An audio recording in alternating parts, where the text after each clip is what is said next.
Home buyers are scared and spooked, and they're running away from home purchases. Hey, everybody, you're watching Bull, Boom, Bear, Bust, back with another dose of economic reality. Today, we're going to primarily focus on the housing market. A lot of recent developments that I think you're going to find interesting and information you're going to find useful when you're watching the housing market, trying to figure out what's going to happen with the market. Should you buy now? Should you wait?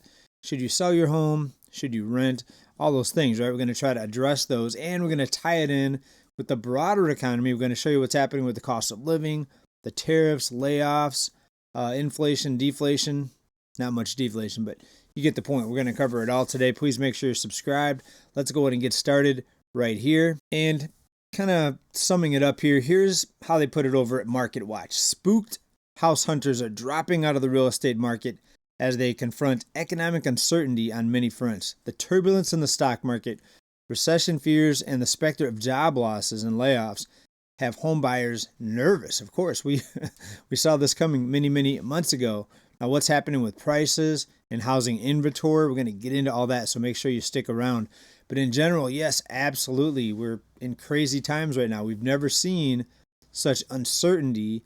And from day to day, stock market up and down based on tariffs on, tariffs off, Fed rate cuts on, Fed rate cuts off, or criticism against the central bank for not cutting rates. We've seen a lot of that happening lately, which is absolutely absurd. We don't need lower rates right now. We need actually higher rates and tighter lending to keep some of these prices not only from going up, but actually bring price levels down, including in the housing market, and what we're going to focus on here. Let's take a look at a couple charts here. And this is going to give us a nice picture on what's actually happening in the housing market. Let me make this a little bit bigger, actually, by the way. And prices are down from the peak. And of course, you're going to see the chart right here. And we see the peak was actually the fourth quarter 2022. Now, keep in mind, this is different than the Case-Shiller Home Price Index. This is the overall Federal Reserve median home price. And I want to pause just for a minute to explain this. When you look at the Case-Shiller Home Price Index, it only includes 20 major cities. Now, there's other ones that include 10 and one that include 30, but the point is it includes cities, which is the city limits. But when you start going out to the suburbs of these cities and then further out into the country areas, then it's a whole different story, right? The biggest demand for houses is in the city. That's where most jobs are, downtown metropolitan areas. But when you expand it out broader, you see a more true price picture. And that's why we like to use this chart, the median home price of all homes sold, used and new homes in the United States. All right, bringing the chart back up here. Just wanted to kind of preface that here. So prices are down in the peak. The peak was $442,000 back in the fourth quarter of 2022. We've known this. They've been lower than that since then. And they've bounced a bit up and down, but overall the trend is down. And let's zoom into a one year chart and give you the picture on what's happening here recently. Well, jumped up in the fourth quarter, $419,000 median home price overall, and we're down now to $416,900. So just under $417,000, folks. Back up to the long-term chart, 417 just to round it up there, down from 442,000. That's pretty significant, right? But you really wouldn't notice that by looking at a lot of the headlines and a lot of the news reports talking about prices are up year over year. And a lot of times they're just focusing on the year-over-year number and just within the city limits in the Case-Shiller Home Price Index. Again, another example of how that number is put out there. So let's just run the numbers here to make sure I get the numbers right here.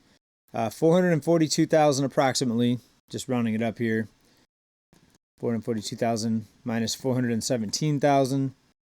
So from the peak, folks, we're down about $25,000. Now, a lot of you are saying that's nothing, and it is nothing compared to how much prices have risen over the past few years, but it's a better scenario for a wannabe home buyer versus the other end where prices are up year over year. We definitely don't want that unless you're trying to sell a home. Of course, that's a different story. And all of this news and information, folks, is relevant to your situation. There's home flippers right now that are saying, wow, this is bad news. Home prices are down. I can't flip a home and make as much as I used to because by the time I buy it, fix it up, and sell it, prices have dropped. Of course, some people completely disagree with home flipping. They say that messes up the market and distorts the price, which it does. It makes prices higher. Some people like it. Some people like buying a home that's all fixed up, turnkey condition and all that stuff. So again, it's all relevant on how you view this information, your side of the fence, so to speak. But yes, prices are down, and we're not only down year over year, which last year, first quarter, 2024 was 426,000, just under 427, and now we're down under 417. So over a $10,000 drop, median home price in just the year, but of course bigger over or since the peak. What's it, over 2 years ago now? Down more significantly. So good news if you're waiting for the housing market to come to more reachable levels for most home buyers. Now, what are we seeing here recently that leads me to believe that the market's going to continue to soften? Well, we have a lot of things happening with the people that came here not so legally and now exiting. That's going to soften the market in general, including the rental market. Home buyers are backing out because of what we talked about at the beginning, the fear, the uncertainty, the stock market volatility, the layoffs, all those things. But we have some more news out here. The pace of home sales was the slowest since March 2009, folks. That's right when the housing bubble was basically obliterated, all right? And so that's very significant. But we've seen the low sales over the past couple years, low volume because of the high interest rates, and a lot of homeowners were refusing to sell, right? But that could be about to change. Let's talk about this. And this is what's happening to home inventory. It's trending up.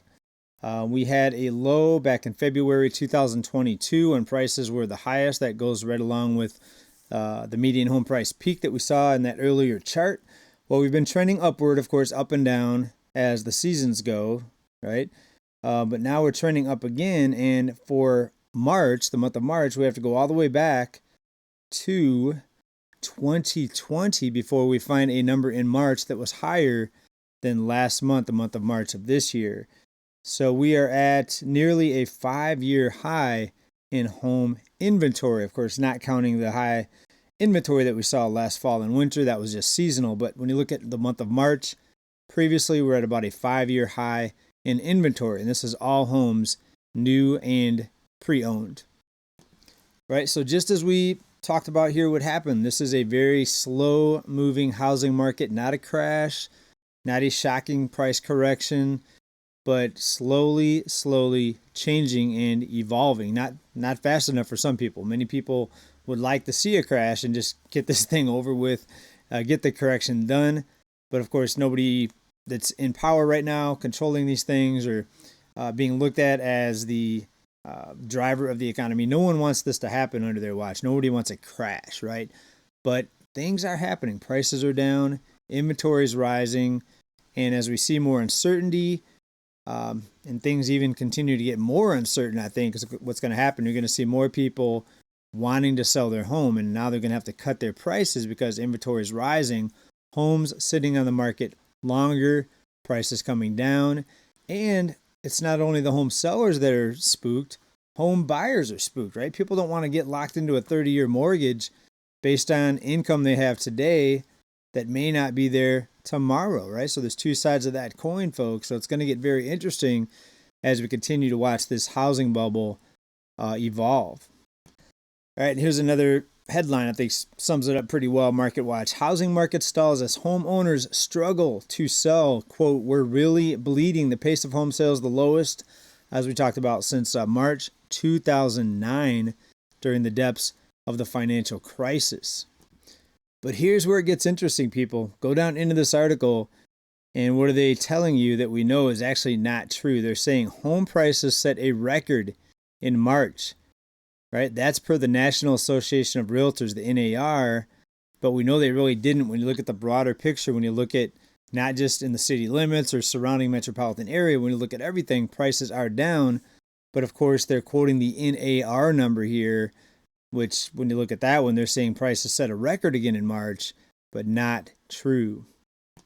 All right, so be very careful on who you listen to as far as the price information, the data, because certain entities, especially in the real estate market, they want people to believe prices are continuing to go up, and they want people to believe that prices are going to go up forever to entice people to buy and to jump into the market. And maybe it is the right time for you to jump into the market, depending on your income, your location, job stability, all those things. But for most people, I think I would feel comfortable saying that most people are kind of cautious and kind of worried right now about the cost of living, the price of a home, job stability, all those things. So we see buyers are going to continue to sit and wait for the most part.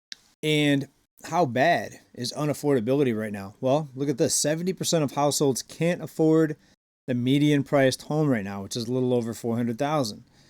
What this critical challenge means for the housing market and how you can give yourself a head start. They put this out over at MoneyWise, but that should be very telling, folks. 70% of the people can't afford a median priced home. Now that number is higher and lower in some areas, of course, but overall compiled, that's a big number of people that can't afford a median priced home. And that number, that 70%, equals about 94 million households that can't afford a median priced home. And that's the median priced home. Look at entry level homes. Prices are lower, but also competition is more fierce for entry level priced homes. You have a lot of investors that like to buy those homes to turn around and rent them out. So it's even more competitive as prices get lower in the lower end of the market. Right. Now, staying on housing a little bit before we get into some other economic news that I want to get caught up on today. A lot of people find the way to home ownership is a mobile or manufactured home. The problem is you usually don't own the land when you do that. If you're moving into any sort of park, someone else owns the land or the lot, and you pay lot rent. Well, look what happened down in Houston, folks. This is kind of a sad story to report here. Over 50 families evicted from a mobile home park, and some were charged rent after leaving.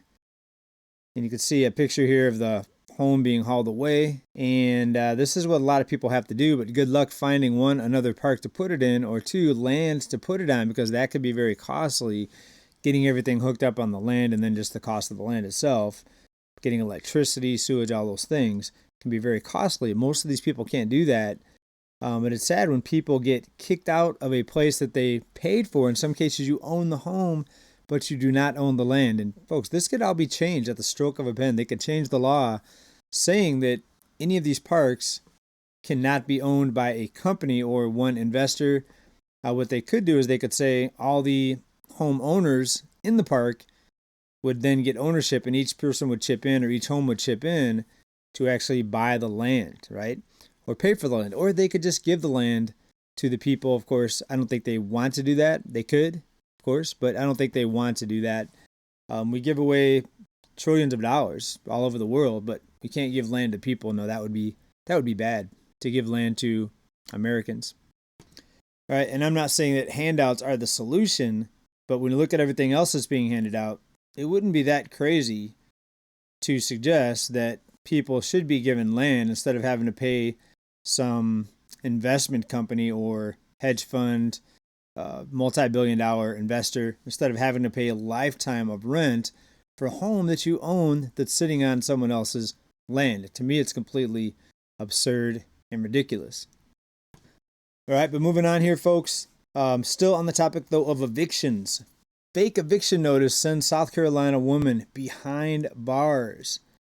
Folks, what happened here? A fake eviction notice sent a South Carolina woman behind bars. An arrest warrant for 29-year-old Virginia Psych Coxum said she falsified an eviction notice for a tenant to get them out of her apartment. Authorities say they executed the eviction notice on December 11th, and during an interview on February 4th, they said Coxum admitted to assisting creating a false eviction notice. She was charged with forgery. So very interesting what people are doing to get people out of their home, because in many cases, tenants have rights and you can't just kick them out. Even squatters in some states have rights, which is absurd and ridiculous. People can squat in a home. Some states are passing laws, though, to make that less easy to do if you're a squatter. So that's a good thing. But yeah, being a landlord sometimes can be very stressful and difficult, but getting put behind bars as a landlord, that's pretty extreme right there. But that's what happened here in this case. All right, moving on here, people. A lot has been talked about student loan forgiveness. A lot has been talked about it. And a lot of these people with student loans now got some pretty bad news. And here's what's being said now. The U.S. Department of Education, quote, there will not be any mass loan forgiveness. Now, we've seen certain individuals, certain groups of people that were able to get their loans forgiven. Some people with disabilities, some people that were federal employees, for example, they got a little bit of a better path to getting this discharged and erasing the debt, but no mass forgiveness of the student loans, right? So a lot of students and people with loans still, and we talked about this a few reports ago, was it over 7 million people age 50 plus still have student loans to pay off. A lot of those people are not happy about this news here. All right, people, what else do we want to talk about today? Well, let's talk about this. We have now new scrutiny towards the health of the food here in the U.S. And I've said here, I think there's a massive obesity problem. I think people in the U.S. eat horrible diets, and it's not just my opinion. If you look at the obesity rates, we're one of the highest countries for obesity. Well, things are being done with the current administration. Now they're saying that food dyes need to come out of certain foods, but that could be inflationary. Think groceries are already too expensive. Wait until this food dye ban hits. The cost of going from synthetic to natural dyes could hike annual food costs by thousands of dollars per household, one scientist warned. So do you want this fake food coloring, synthetic stuff that's poison? Or do you want healthy stuff that's going to cost a lot more? To each his own, right? You should still be able to buy the fake stuff. I mean, they may make it not available at all. In my opinion, you should be able to buy it. Some people don't care what they eat. They know it's bad for you. It's like smoking. Most people know it's bad for them, but they still smoke. They still have the freedom to do it. I don't think they should ban cigarettes. I don't like the smell of them, and I've got asthma, so I really don't like them, but I don't think they should ban them, just like these food dyes. I think if someone's on a budget and they want to buy something that's very unhealthy and even bad for you, they should be able to, but everything should be clearly labeled and packaged, right? That's my thing. And you need to know what you're buying, what you're eating. So I'd like to know your thoughts about that, the food dye situation, and just food in general, right? Should we eliminate all these bad foods or just make it easier for people to buy healthier foods and at least have some healthier options available? We have it now. We have organic food versus non-organic. Pretty big price difference, though, between those. But we're not banning the unorganic food, obviously. But that's what they're doing with certain substances. They're looking at banning those. So we'll see how that plays out, folks, with the price of groceries and the whole food dye thing. 42% of Americans under 30 say they're barely getting by financially. That's actually a little low. I mean, when you look at overall, 70% of people are living paycheck to paycheck. So you would think the number would be higher. But here's the thing, folks. Even the people that are living paycheck to paycheck, they've been doing it for so long that they've actually accepted it as being normal. So now when you ask these people that really should be saying that they're barely getting by, even the people living paycheck to paycheck, because they're accustomed to it, they think it's normal, so they're not going to say they're barely getting by, right? See what I'm getting at here? So people that are living paycheck to paycheck that should consider themselves barely getting by, they're not considering themselves barely getting by because their friends, their neighbors, their family, whoever is also living paycheck to paycheck. So they think that's normal and that that's good or that's okay, right? When really it's better than not getting by. It's better than getting kicked out of your home, evicted, living on the streets, but it's certainly not good. All right, let's move on here, folks. There was some news that came out that appeared to be very good news, making it look like the economy is super, super strong. And it was the durable goods report. And what do we see here? We see that durable goods orders soared to a seasonally adjusted 9.2% from the month. They're talking about the month of March. And this was a 0.9% gain from February and well ahead of the Dow Jones forecast for a 1.6% increase, right? About 4 times more than what they forecasted. But a lot of this was on the back of people front loading in businesses and warehouses and shipping companies front loading inventory ahead of the tariffs. So yes, it's a good strong number, but you got to look at the underlying cause and the big picture on it here. A couple more things, folks, to get wrapped up here. Walmart is ramping up their discounts to lure cost-conscious customers. They're doubling down on their discounts, so another sign. We also have Chipotle same-store sales falling for the first time since 2020, and we haven't even really hit stride yet on these tariff-induced price increases. What kind of effect is this going to have on people's spending power? The fact that they're not going to get their loans forgiven. We've got the housing market starting to show interesting trends with prices coming down, inventory going up. So it's going to be very interesting to follow all this, folks. Please make sure you subscribe right here. Let me enlarge this so I can point to it here. I think the subscribe button's right below my fingers. Please let me know if that's not where it's at, but I think that's where it's at. Anyways, everybody, hope you're good. Keep stacking. Please chime in down in the comments. What do you think about the housing market, the evictions, people getting kicked out of their park? Should we just make it to where the land is owned by the homeowners and no more big business owning the land underneath these homes? Any of this stuff, please let me know down in the comments, and I'll try to read as much of your comments as possible. Keep stacking as always. Bye for now, everybody. Peace.